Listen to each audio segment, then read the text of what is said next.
आई, आज जेवायला काय केलंय? आज केली आहे ढाबा स्टाईल शाही भेंडी। इथे आज आपण शाही भेंडी मसाला बनवतोय। त्याकरता कोवळ्या भेंड्या मी घेतलेल्या आहेत। आपल्याला हव्या त्या साईजमध्ये आपण भेंडी घेऊ शकतो। इथे भेंडी धुवून पुसून घेतल्यानंतर त्याचे देठ आणि टोक हे दोन्ही काढून घ्यायचे आणि त्यानंतर त्याचे असे काप करून घ्यायचे आहेत। मध्ये चीर देऊन घ्यायची म्हणजे त्यामध्ये मसाला व्यवस्थित आतमध्ये लागला जातो। याप्रमाणे आता आपण सगळ्या भेंडीचे काप करून घेऊयात। इथे मी लिंबू घेतलेला आहे। हे आपण अर्ध चिरून घेऊ आणि याचा रस आपल्याला भेंडीला लावायचा आहे। यामुळे भेंडी चिकट होत नाही। थोडंसं मीठ आणि हळद मी एकत्र केलेलं आहे। आता हे दोन्हीचं मिश्रण यावर भुरभरायचं आहे। यामुळे भेंडी अजिबात चिकट होत नाही, शिवाय भाजीला चवही छान येते। लिंबू मिठाचं प्रमाण आपण कमी जास्त करू शकतो। आता हे सगळं मिक्स करून घ्यायचं व्यवस्थित। इथे गॅसवर मी कढई ठेवली आहे आणि त्यामध्ये बऱ्यापैकी तेल घालणार आहे। या तेलात आपल्याला ही भेंडी सोडायची आणि तळून घ्यायची।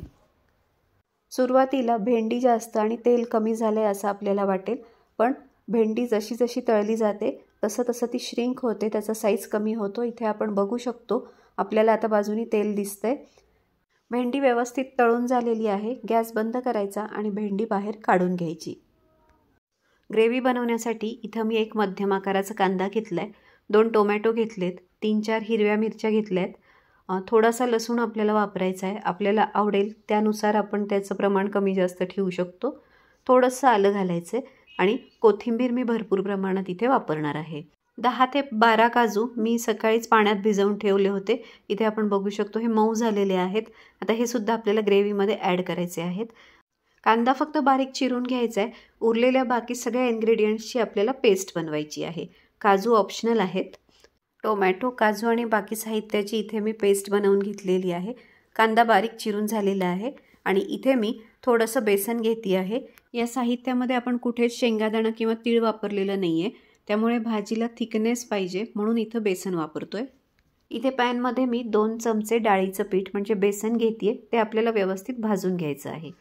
बेसन भाजून झालेलं आहे आणि गॅस मी बंद केला आहे। भेंडी तळली होती त्याच पॅनमध्ये मी आता थोडंसं तेल घालते आहे। या तेलामध्ये पहिले आपण काही खडे मसाले घालू। त्यामध्ये 1-2 तेजपत्ता, 1 चक्री फूल, 2 मसाला वेलची आणि 1 दालचिनीचा तुकडा मी ॲड करते आहे। बारीक चिरलेला कांदा घालून तो छान परतून घ्यायचा। यामध्ये आता 1 चमचा हळद घालूया। आता मी घालते आहे काळा मसाला। हा काळा मसाला आपल्या इथे गृहउद्योगात तयार होतो, तो विक्रीसाठी सुद्धा उपलब्ध आहे। याच्या डिटेल्स आपल्याला डिस्क्रिप्शन बॉक्समध्ये मिळून जातील। या व्यतिरिक्त आपण आपला रोजच्या वापरातला मसालासुद्धा वापरू शकतो किंवा धणे जिरे पूडही घालू शकतो। कांदा परतून झाला की त्यामध्ये बेसन घालायचं, छान मिक्स करून परतून घ्यायचं। टोमॅटो, काजू, आलं, लसूण, हिरवी मिरची याची जी आपण पेस्ट बनवली होती ती मी आता यामध्ये ॲड करते आहे आणि आता ही छान परतून घ्यायची। 2 ते 3 मिनिट परतून झाल्यानंतर इथे आपण बघू शकतो याला छान तेल सुटलेलं आहे। भरपूर कोथिंबीरीचा वापर केल्यामुळे याला हिरवा रंग आला होता। आता मी यामध्ये काश्मीरी लाल तिखट घालते आहे, ज्यामुळे याचा रंग छान लालसर होईल।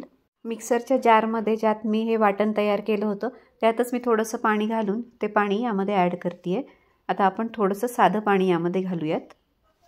याच स्टेजला आपण यामध्ये घातलेले खडे मसाले म्हणजे तेजपत्ता, मसाला वेलची हे बाजूला काढून ठेवू शकतो, पण मी यामध्ये राहू देणार आहे। ग्रेव्ही छान शिजलेली आहे। आता यामध्ये आपण चवीनुसार मीठ घालू।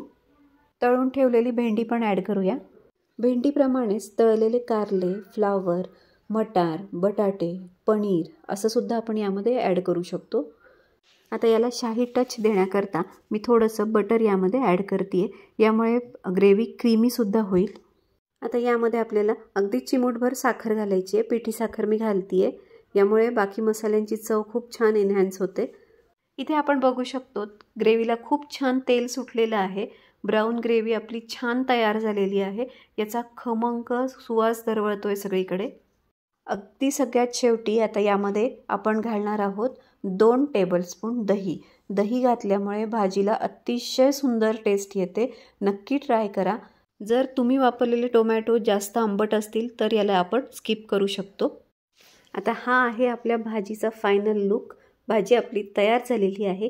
आता आपण गॅस बंद करू आणि भाजी सर्व करूयात। घरात सहज उपलब्ध होणाऱ्या साहित्यापासून आज आपण शाही भेंडी मसाला हा पदार्थ तयार केला। याचप्रमाणे इतरही भाज्या आपण बनवू शकतो।